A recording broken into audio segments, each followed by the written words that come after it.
আস্তে মা আস্তে, ধুলিয়ে ঝাড়বার যে কোটটার গায়ে এত ব্যথা দিস নে মা। তুমি চিন্তা করো না বাবা, ধুলেটা ঝাড়ার জন্য যত জোরে বাড়ি দেওয়া দরকার তার চাইতে একটু জোরেও দিচ্ছি না। ওরে কোটে একাটুক ধুলে থাকলে সমস্যা কি? পশমি জিনিস, যত বাড়ি দিব ততই ধুলে বাড়াবে। ধুলে না থাকলেও ধুলে দেখা যায়। বাদ দে তো মা, বাদ দে। ও কাকা, কাকা, আব্বার জানি কি হয়েছে আপনি কিছু জানেন? না তো কও। এই কোনে রে?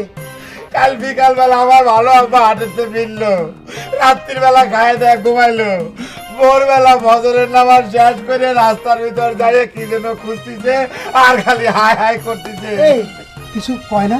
কিছুই কয় না কাকা, শিগগির আপনি চলেন কাকা। চলে তো, চলে চলে তো। আসেন।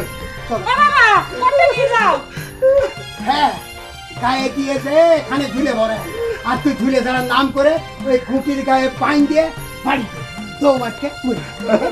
আসেন কাকা।